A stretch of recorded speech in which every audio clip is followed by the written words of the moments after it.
जय शिवराय बानो, स्वागत आहे आपल्या डेली अपडेट या यूट्यूब चॅनल. तर मित्रांनो, आज आपण बघणार आहोत की महाराष्ट्रामध्ये कोणत्या तारखेला जेथे मान्सूनची एंट्री जेथे होणार आहे. तर बघा मित्र, जर का तुम्हाला व्हॉट्सअपवरती एकदम फ्रीमध्ये डेली हवामान अंदाज हवे असतील तर तुम्हाला बघा काय अर्थ आहे. डिस्क्रिप्शनमध्ये दिले ऑफिशियल वेबसाईटवरती तुम्हाला येऊन जायचं किंवा तुम्ही गुगलवरती जाऊन agtechवाटी.in असं सुद्धा इथं सर्च करू शकता. त्यानंतर तुम्ही वेबसाईटवरती आल्यानंतर तुम्हाला कोणती जी पोस्ट असेल ती ओपन करायची. त्यानंतर ती जी पोस्ट असेल ती तुम्हाला खालती स्क्रॉल करायची अशा प्रकारे. त्यानंतर तुम्हाला एक व्हॉट्सअपचा लोगो मिळेल. त्या लोगोवरती क्लिक करताच तुम्ही व्हॉट्सअप ग्रुप जे ते जॉईन होऊन जाताल आणि तुम्हाला डेली जे ते एकदम फ्रीमध्ये तुम्हाला हवामान अंदाज इथं मिळत राहतील. चला तर मित्र, आपण जे ते आपल्या चढवलं जे ते सुरुवात करूया. बघा मित्रांनो, आता सध्या राज्याच्या बऱ्याच भागांमध्ये अवकाळी पावसाने जोरदार हजेरी लावली असून या पावसासोबत प्रचंड प्रमाणात उन्हाचा पारा वाढल्याचे देखील चित्र आहे आणि त्यामुळे काही ठिकाणी झालेल्या पावसाने हवेत गारवा निर्माण झाल्याने दिलासा मिळत आहे, तर काही ठिकाणी प्रचंड उष्णतेने नागरिक त्रस्त झालेले आहेत.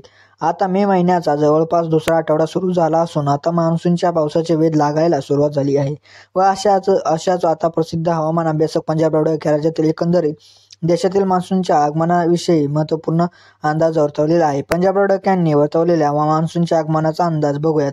आता साधारणपणे पावसाची परिस्थिती पाहिली तर उन्हाळ्यामध्ये जेव्हा जास्त पाऊस पडतो तेव्हा पावसाळ्यामध्ये पावसाचे प्रमाण कमी पाहायला मिळते, अशी परिस्थिती असते.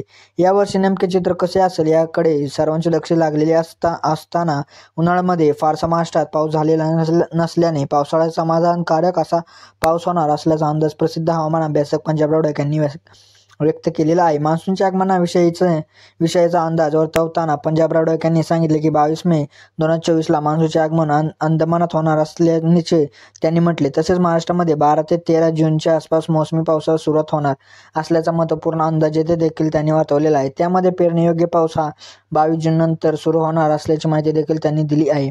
यासोबतच जूनच्या शेवटच्या आठवड्यात राज्यातील बऱ्याच भागातील शेतकऱ्यांच्या खरीप हंगामातील पेरण्या पूर्ण होतील असा विश्वास देखील त्यांनी व्यक्त केला. यावर्षी संपूर्ण पावसाळ्यातील पाऊस कसा राहील याची माहिती देताना त्यांनी म्हटले की जुलै महिन्यात जास्तीचा पाऊस, ऑगस्ट महिन्यामध्ये कमी आणि सप्टेंबर व ऑक्टोबर महिन्यात जोरदार पाऊस होणार असल्याचे त्यांनी सांगितले आहे.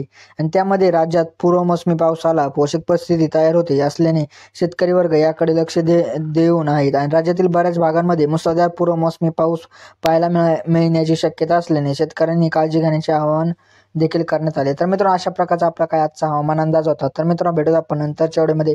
तोपर्यंत जय हिंद, जय महाराष्ट्र.